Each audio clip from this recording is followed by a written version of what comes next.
Hello बच्चों, एक बार फिर से आप सभी का हमारे चैनल स्मार्ट लर्निंग पॉइंट में स्वागत है। तो प्यारे बच्चों, यहाँ इंटर क्लास का हम आपको वाइवा तैयार करवाने वाले हैं। जैसे अगर आपने चार्ट बनाया है प्लाज्मोडियम के जीवन चक्र की अवस्थाएं, तो इसे हम मलेरिया लाइफ सर्किल भी बोल सकते हैं।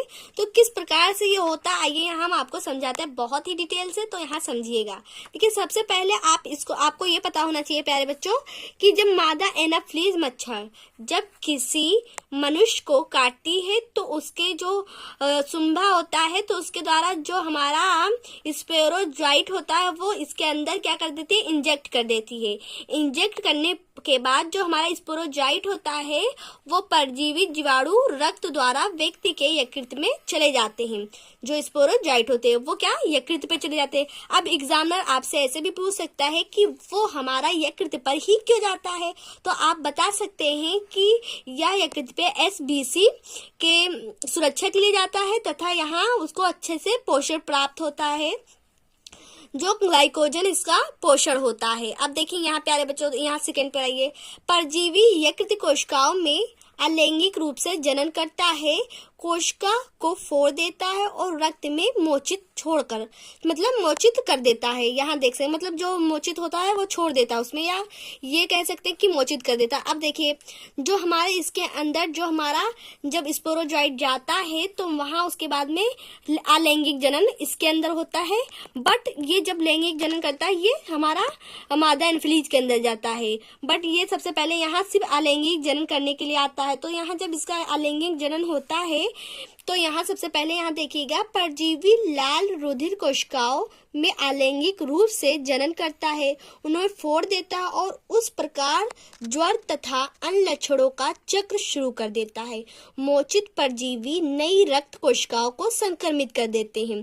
जो सही रक्त होते हैं उसे क्या कर देता है, संक्रमित कर देता है। और जो उसके अंदर वो हमारे जो अंडे जो बनते हैं मोचित होते हैं, वो जो हमारा पुटका रहती है वो फूट जाती है और पुटका के द्वारा हमारा मोचित अंडे जो होते हैं वो निकल आते हैं।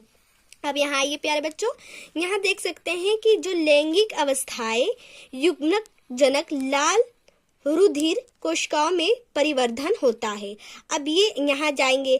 अब जब मादा और नर में जब ये दो बन जाएंगे हमारे, तो जब मादा एनाफ्लीज जब किसी मतलब संक्रमित मनुष्य को काटेगा तो हमारा जो उसके अंदर प्लाज्मोडियम बन चुका है, अब उसके द्वारा फिर से अंदर चला जाएगा पेट पे, फिर वो अमाशय में जाकर क्या बना लेगा। यहाँ देख सकते हैं, मादा मच्छर रक्त आहार के साथ युग्मक जनकों को भी अंदर ले लेती है। जब वो आता है, मतलब मादा एनाफ्लीज आती है, तो जब उसका खून चूसती है तो चूसने के साथ आहार के साथ क्या चले जाते हैं, युग्मक जनक भी अंदर चले जाते हैं।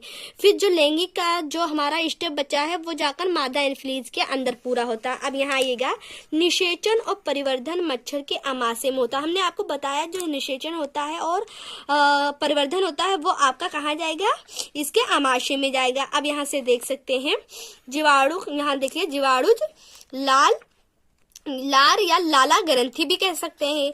अब देखिए, परिपक्व संक्रमक अवस्थाएं जीवाणुज यंत्र से निकलकर मच्छर की लाल ग्रंथियों में चले जाते हैं। जो हमारा लाल ग्रंथि होती है मच्छर कम, अगर उसको सुंभी भी कह लें तो उसमें चली जाती है। जब मच्छर दूसरे मानव को काटता है, वही मच्छर जब दूसरे मतलब मनुष्य को काटेगा, मानव को काटेगा, तब जीवाणुज काटने के साथ मानव के शरीर में चले जाते हैं। अब एग्जामिनर आपसे पूछ सकता है स्पोरोजाइट क्या है, तो आप बता सकते हैं कि स्पोरोजाइट प्लाज्मोडियम का परिपक्व अवस्था होता है। तो प्यारे बच्चों, आई होप आपको समझ में आया होगा। अगर आप ऐसे ही डायग्राम बनाते हैं तो जरूर आप भी इस बच्चे की तरह गुड पाएंगे। तब तक के लिए इतना ही, नेक्स्ट वीडियो में फिर से लेंगे। Thank for watching this video. इस वीडियो को लाइक करना, शेयर करना ना भूलें। ये भी बताइए कि आपको हमारी वीडियो कैसी लगी।